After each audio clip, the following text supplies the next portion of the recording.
I will not support anyone for free. CPIM cannot provide securities for their supporter. Tripura Motha Supreme Maharaja Pradyot clearly stated this allegation towards CPIM after the by-election result of Dhanpur and Boksanagar Assembly constituency was declared. Tripura Motha was facing difficulties regarding the by-election of Boksanagar and Dhanpur Assembly constituency, even though they did not nominate their candidate in the election. Either ways, they were in a state of dilemma.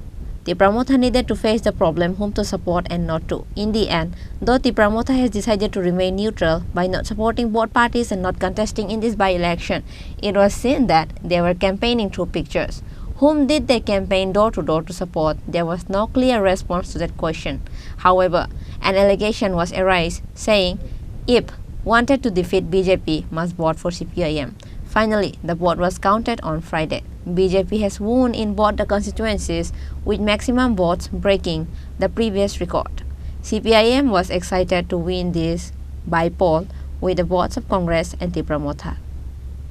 However, Jitendra Chaudhary receives no good resulting depending on Congress and Tripura Motha. Not only that, Tripura Motha Supreme Maharaja Pradyot made an allegation against CPIM regarding the result of the by-election. Maharaja said, I will not support anyone for free. CPIM cannot provide securities for their supporter. आज बक्सनगर और धनपुर के result के बाद तो एक बात पक्का हो गया है कि सीपीएम ग्राउंड में अपने सपोर्टर्स को, अपने लोगों को प्रोटेक्शन नहीं दे सकती है। दूसरा बात क्लियर हो गया है कि जो हमारे ऊपर उंगली उठाया जाता था कि ट्रिपुरा मोथा ने वोट को डिवाइड करके बीजेपी को जिताया है, इस बार तो हमने कैंडिडेट नहीं दिया था, तब भी रिजल्ट क्या हुआ। जो लोग कांच के घर में रहते हैं उनको दूसरे के ऊपर पत्थर नहीं फेंकना चाहिए। ये अहंकार से ना हमसे सलाह करके ना किसी से बात करके उन्होंने अपना कैंडिडेट दिया। आज रिजल्ट सबके सामने है। Tripura Motha is fighting for a survival and existence, is fighting for a constitutional solution, is fighting for Tripura land. हमने आज तक किसी को मुफ्त में तोहफा नहीं दिया, बीजेपी हो या सीपीएम हो या कांग्रेस हो। आप पूरा इंडिया में देख लीजिए, हिंदुस्तान में देख लीजिए, भारत में देख लीजिए क्या हो रहा है। केरला में कांग्रेस फाइट कर रहा है, सीपीआईएम उसके खिलाफ फाइट कर रहा है और आम आदमी पार्टी ने भी कैंडिडेट दिया है। बीजेपी तो फाइट कर रहा है लेकिन कांग्रेस के खिलाफ सीपीआईएम और आम आदमी पार्टी फाइट कर रहा है।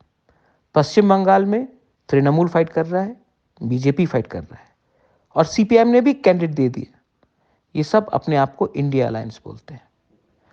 और त्रिपुरा में मोथा ने कैंडिडेट नहीं दिया, जबकि हम इंडिया अलायंस के पार्ट भी नहीं है, तभी भी हमारे ऊपर उंगली उठाया जाता है कि ये लोग किसी और के साथ है। क्योंकि मैं एक बात आप सबको बोलना चाहता हूं मेरे dear warriors, Tripura Motha is going to fight for the survival and existence of a Triprasa community. हम उन्हीं के साथ हैं जो हमारे साथ रहेंगे।